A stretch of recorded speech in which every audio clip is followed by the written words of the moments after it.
Bapak Ibu, saudara sekalian yang dikasihi dalam Tuhan, kembali kita akan merenungkan kebenaran firman Tuhan. Firman Tuhan hari ini akan saya bacakan dari kitab Nabi Yeremia. Kitab Nabi Yeremia pasal 21 ayat 14. Yeremia pasal 21 ayat 14. Aku akan melakukan pembalasan kepadamu sesuai dengan hasil perbuatanmu. Demikianlah firman Tuhan. Aku akan menyalakan api di hutannya yang akan memakan habis segala sesuatu yang di sekitarnya. Demikianlah firman Tuhan yang kita baca pada hari ini. Bapak Ibu yang dikasihi dalam Tuhan, tema renungan kita pada malam hari ini adalah bertobat agar selamat.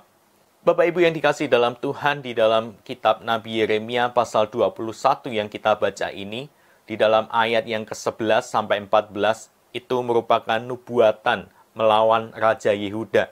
Di sana Tuhan Allah berfirman kepada Raja Yehuda yang notabene adalah keturunan Daud, mereka, para raja, para pemimpin, harus bertindak secara adil.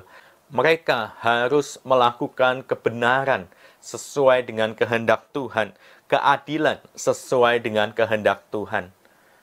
Jika mereka, para pimpinan, para penguasa tidak melakukan itu semua, di ayat 14 dikatakan, Aku akan melakukan pembalasan kepadamu sesuai dengan hasil perbuatanmu.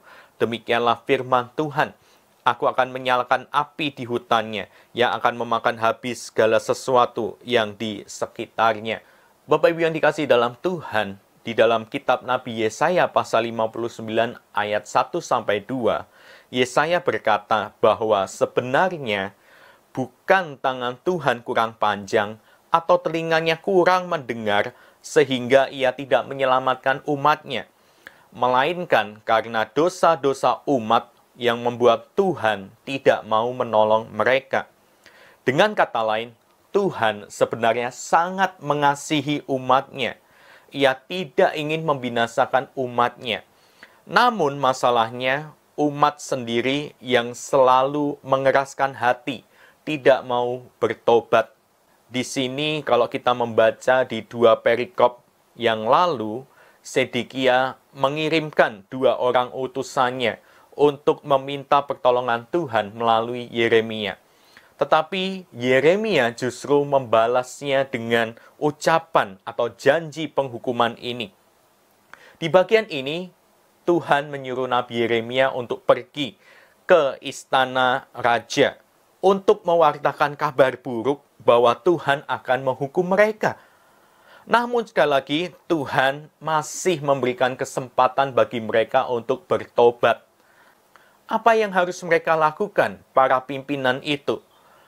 Mereka, para pejabat dan para pemimpin harus menjalankan fungsi mereka dengan benar, yaitu dengan menegakkan keadilan dan kebenaran bagi umat.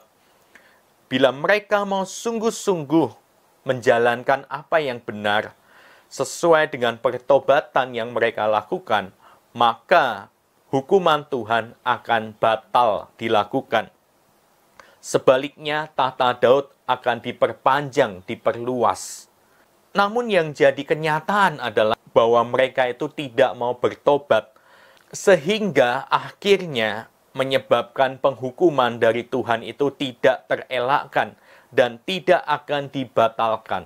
Istana raja dan para penghuninya akan dibinasakan karena mereka adalah pemimpin yang jahat di mata Tuhan. Mereka telah melupakan perjanjian mereka dengan Tuhan.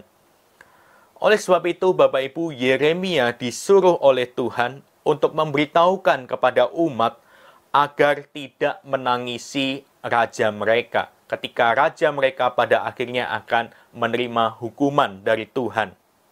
Ada salah satu contoh nama raja yang akan menerima penghukuman itu, yaitu adalah Salum. Salum ialah nama lain dari Yoahas, putra Yosia, yang menjadi raja menggantikannya. Dialah raja pertama dari 4 raja terakhir Yehuda yang mengalami pembuangan. Hanya pembuangan Salum bukan oleh Babel, melainkan oleh Mesir. Salum ini menjadi contoh dan peringatan bagi raja-raja sesudahnya. Bapak Ibu, meskipun Alkitab secara gamblang menjelaskan mengenai bentuk penghukuman yang akan diterima oleh umat Allah yang tidak mau bertobat, namun di dalam Alkitab itu sendiri ada banyak sekali contoh belas kasih Tuhan terhadap mereka yang mau bertobat. Yang menjadi perenungan bagi kita saat ini adalah apakah kita saat ini masih merasa diri paling benar di hadapan Tuhan, sehingga tidak lagi membutuhkan pertobatan. Apakah kita merasa bahwa ketika Tuhan sudah penuh dengan belas kasihan kepada kita, kita tidak perlu lagi bertobat. Kita tidak memerlukan lagi pertobatan itu. Bapak Ibu yang dikasihi oleh Tuhan, setiap kita memerlukan pertobatan.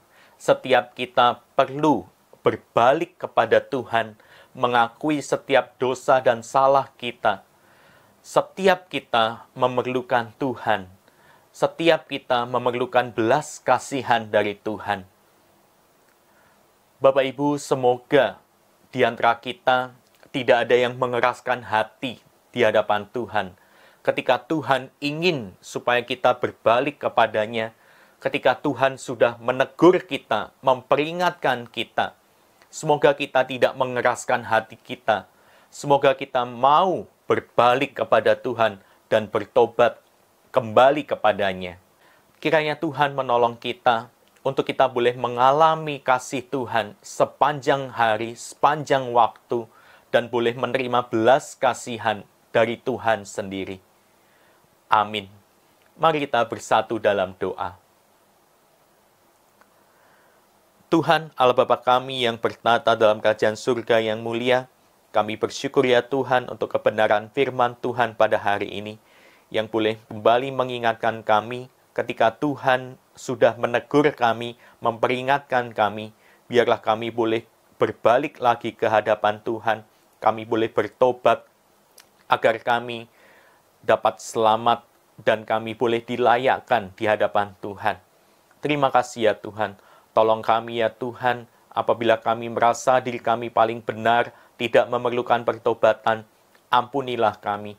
Biarlah kami boleh merasakan kembali kasih Tuhan, belas kasih Tuhan yang mampu menolong setiap kami. Terima kasih ya Tuhan. Berkati untuk istirahat malam kami, berkati untuk aktivitas kami. Hanya di dalam nama Tuhan kami Yesus Kristus kami sudah berdoa. Amin. Selamat malam Bapak Ibu, Tuhan Yesus memberkati kita sekalian.